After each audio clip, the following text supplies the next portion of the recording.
think the team obviously has had a long preseason as every team, and are looking forward to start the league and all the preparation that we have done put it into the field. As you know, we'll have some players missing the game still, and but I think overall is something that it has happened during this preseason, and the team has responded very well, and the players have done a very good job, and we hope we can play the same way against San Jose. Yeah, we're really excited. Obviously, playing our first game of the season at home in front of our fans, beautiful weather, against a really good team that squeezed into the playoffs last year. So, we're really excited. I think we've done a lot of good things in preseason, and we're looking forward to rolling on with it. All right, we are live. Welcome to Afterburn Soccer Show. It's preseason. It's a new year. Major League Soccer season is just around the corner, and so we're excited to go live here. I'm Nathan Hill, the host of this here hangout time, this little podcast conversation. You can follow me at Nathan J. Hill on Twitter. Our buddy Jose Carmona's with us at El Chico Carmona, back for another. Oh, he's getting his chelada going. You know it. Hey, cheers. And Mango and Chile. We're hoping to have Ismael on. He may be able to join here in a few minutes, but we're really excited to welcome a guest, Armand Kafai, a friend of the show. He's been on way a long time ago. We had him on, and most recently finished up a tenure with FC Dallas as a data consultant with the team. And so going to bring some insight and is also a contributing writer on Backheeled soccer blog. And so check that out if you haven't yet. We'll be getting right into it here because we got excitement. It's been a long off season, and yet there have been some big things that have happened. There have been new signings. There has been formation changes, new partnership with Benfica. Just a lot of exciting things, some of it behind the scenes and some of it that's going to change the way FC Dallas approaches things this year. And we're going to start with the biggest topic of all, and Armand, for you just to share some of your perspective on it, is the signing of Peter Musa, a club record signing, an in-prime, age-wise striker from Benfica. He was sought after by some other teams and other top European leagues, but he chose Frisco, and that was the word from the press conference announcing the deal, was just that he wanted to come to Frisco. And so it's a big day. It's going to open up a lot of possibilities, a striker to go along with Jesus Ferreira up top. But of course, he's an interesting. He's in his prime. Yes, he's 25. He's not the past 30 Franco Jara. But that doesn't mean that there's not some question marks about how productive he's going to be. So, Armand, give us a little bit of your take. What do you think Musa's impact is going to be? So, Peter Musa, you get this guy. First off, let's not question the ambition, because the ambition is incredible. I think prior to the Galaxy's move of Joseph Paintsel, this is, I think, a top 10 record signing in MLS when it comes to transfer fee. It's huge. It's massive. It's something you wouldn't expect. I think the two teams that broke into the top 10 this past offseason were Chicago signing Ugo Kuipers and FC Dallas signing Peter Musa. It's an incredible, ambitious signing.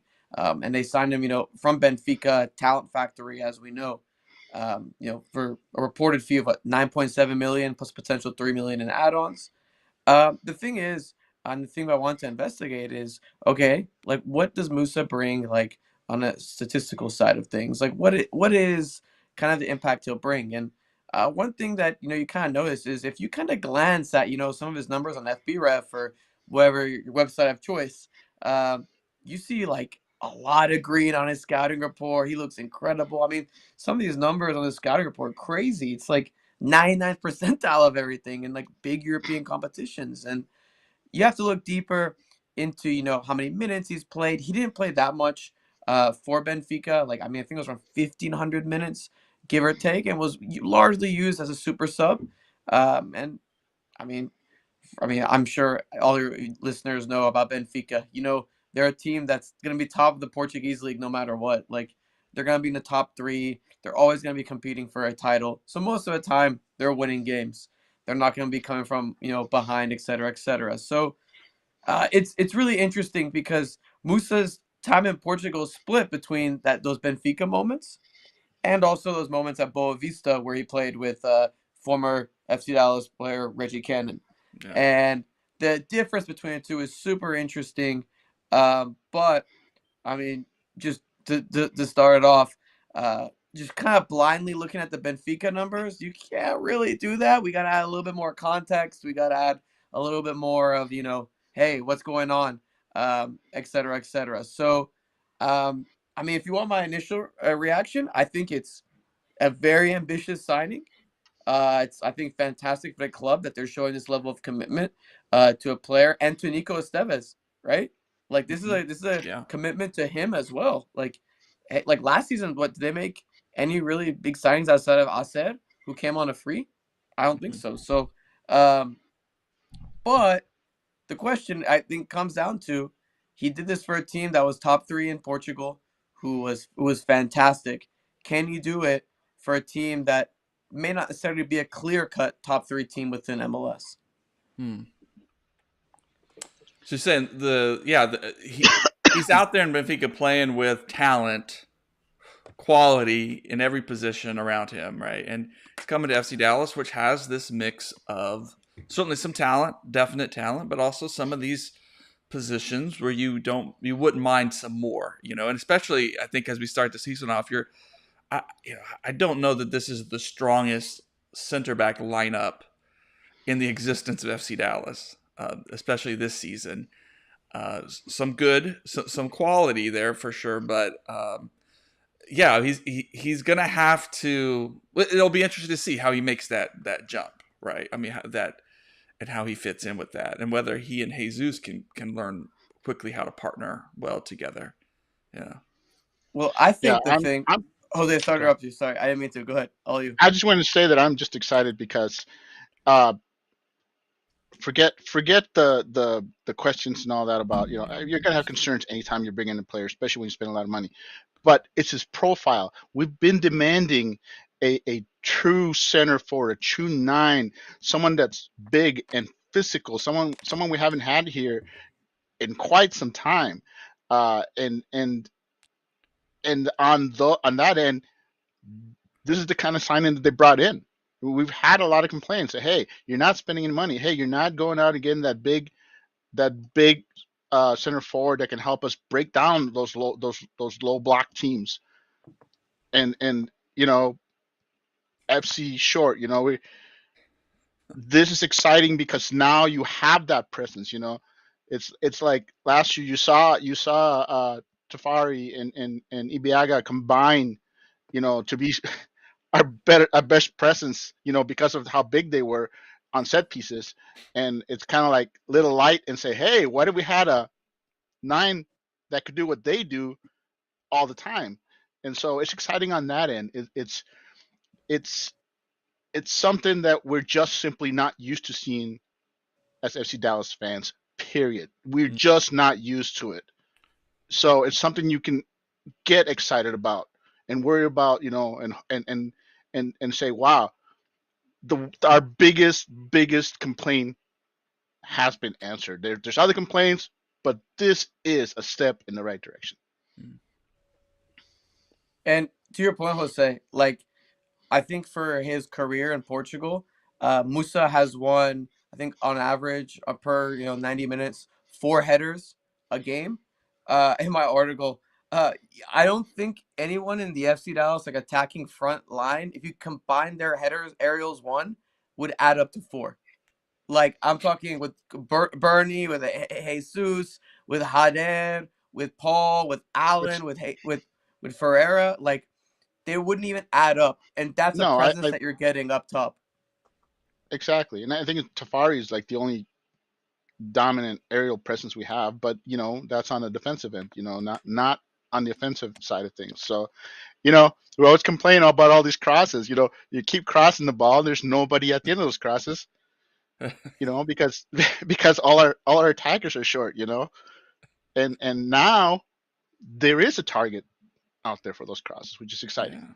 And heck, there's another that rookie kid Farrington who's flashing some stuff in preseason. It turns out he may be a really, people were like, hey, FC Dallas reached, but maybe if the team already knew that that Musa was their target, which I think they've been working on this for a while. You want someone who could with some size who you can bring in as a backup, to add that extra wrinkle. People were saying Farrington was a reach. Is that like yeah. Farrington would have gone top 5 if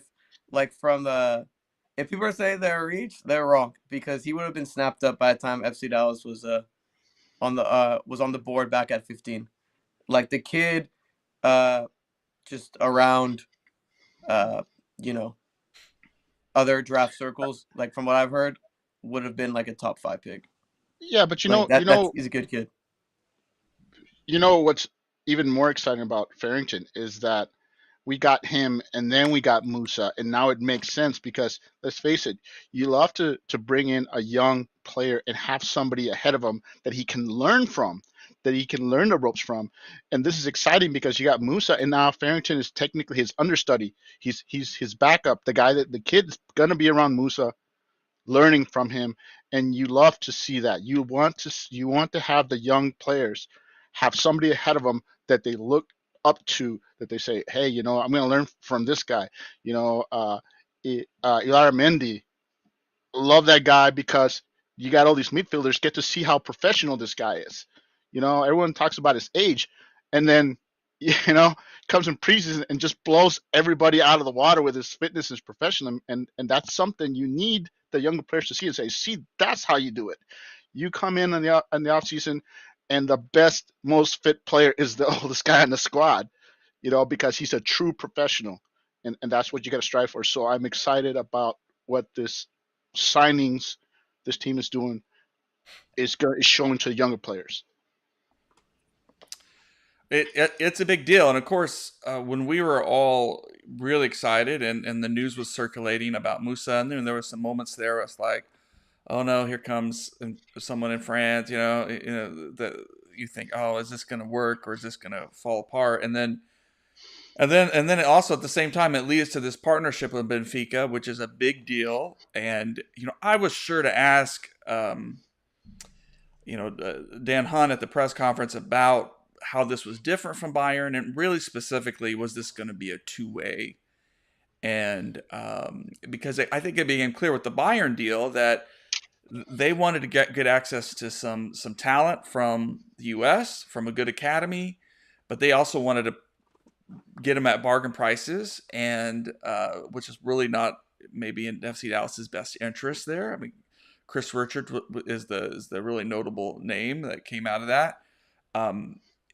And we were all hoping that maybe Bayern would send someone from the second team to FC Dallas for a loan, but so that was the big question, and it seems like, at least initially, that's the thought of that this may open the door for some Benfica players who need minutes, who need opportunities or even from other academies that Benfica has around the world.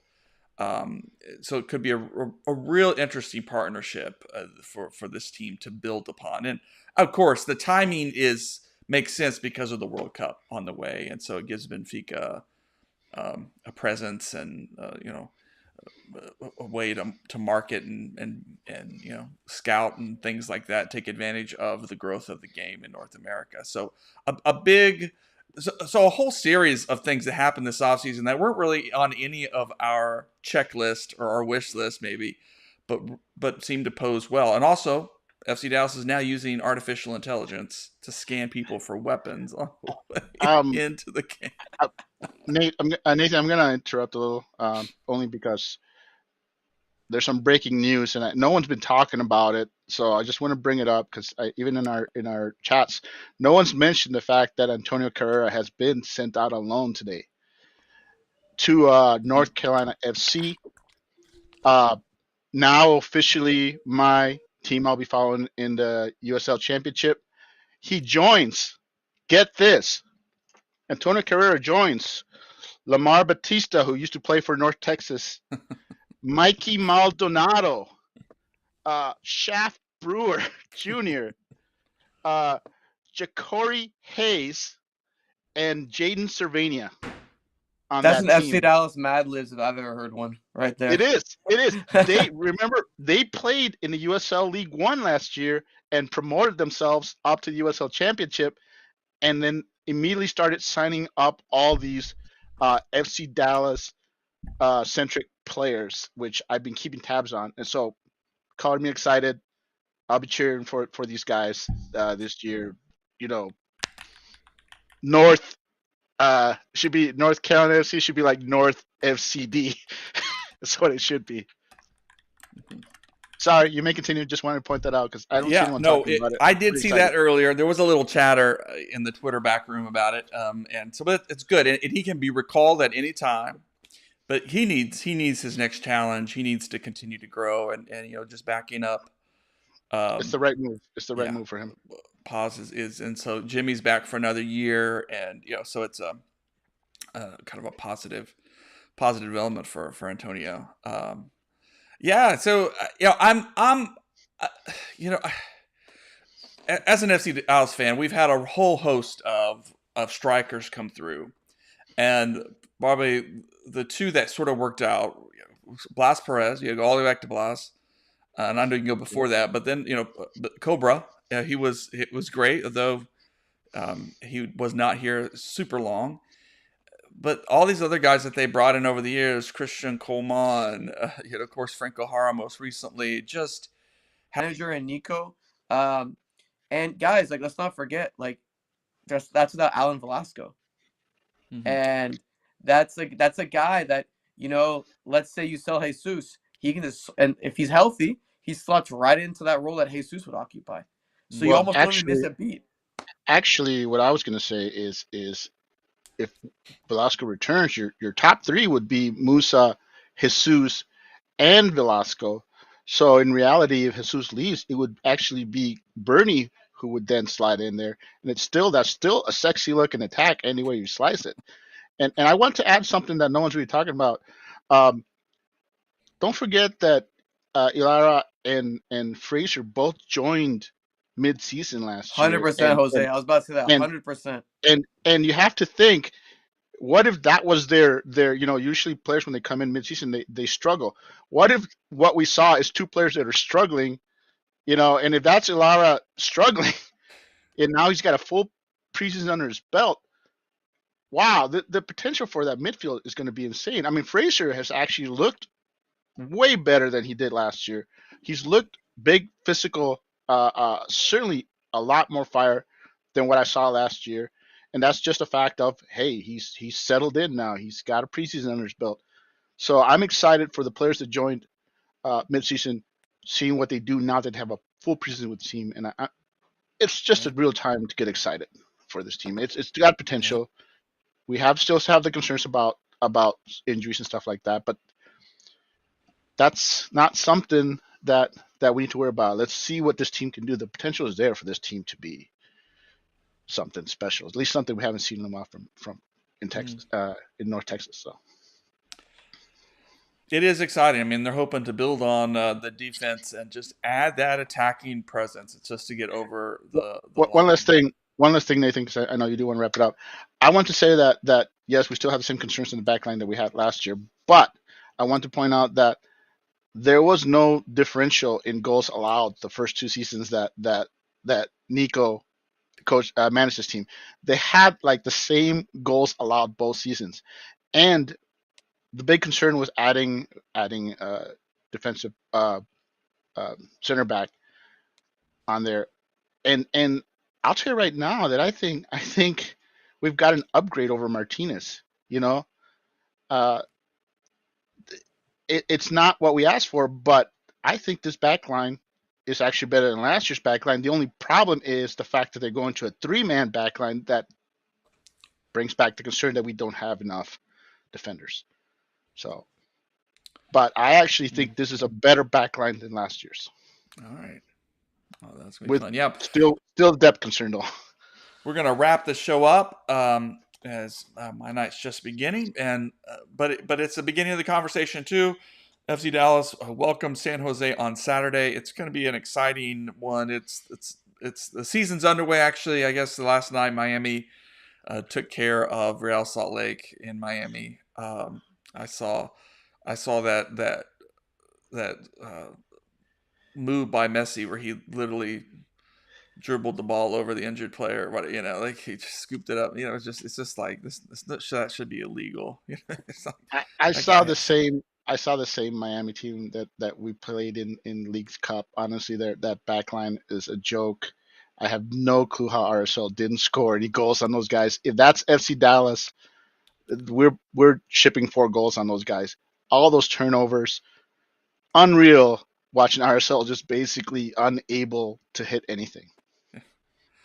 Well, all right. So as we close, predictions for Saturday for FC Dallas. Keep in mind that FC Dallas and San Jose have played to a lot of draws of these past few seasons. So that in its opening day, both teams are going to be a little rusty. It'll be nerves and stuff. So it's hard. A draw is very much within the realm of possibility, but I also think those draws hurt FC Dallas, especially dropping points at home. They really need to get things started. So I'm going with a 2-1. 2-1 win at home. Armand? Well, look, I'm gonna abstain because these 2 guys, Nico and Lucci, were 2 guys I've worked under. I'm honest. I'm rooting for a good game, so it should be interesting. I mean, Dallas down 3 DPs. I think the guys that San Jose brought in, like a couple of them, like Amal Pellegrino, their amazing winger they got from a Norwegian club. He's not gonna be in. I think it's gonna be a typical like first game of the season. It's gonna be kind of sloppy, kind of messy. A new formation with FC Dallas. Some players missing for San Jose, but I hope it's a good game. The weather will be nice, so that's my unbiased. That's fair. Right That's there. fair. My prediction's 1-0 FCD. It's not gonna be pretty, and but I think the new formation will pay dividends, and you'll see, excuse me, you'll see either a set piece goal or one of the wing. It'll come from the wings. Either way, it's gonna be one of those where FC Dallas scores probably late, and we're basically complaining most of the time watching, saying, because let's face it, you're gonna miss not having Jesus and Musa out there. Yeah, sure. But I think the team is solid enough. I have more faith in FC Dallas having a good first week than San Jose, who, by the way, I feel bad for Lucci because them selling Cade. Is it Cade Cowell? Is that did I say his name right? Craig? Yep. It just feels like when Dallas went and sold Gresso on him, so it just feels that way. It's like, oh hey, we're going to take your this kid who's probably is on the verge of being a star for your team, and we're just going to sell him. And sorry, Lucci. Sorry, that's how it feels like to me. Well, let's leave it there. Thanks everybody for joining us. It looks like we had some streaming issues. That's why we do this preseason thing. And you got to work out. You got to work it out. You get working on the field and go back and look at the tape. Anyway, we'll get to it. And of course, we'll be back on Monday evenings, unless otherwise noted. And you can follow us at afterburn.soccer. Thanks Armand. Thanks for being with us. Thanks Jose. Yeah, Armand. Let's go to guys. Dallas. All right. Good night. Thanks, guys. Go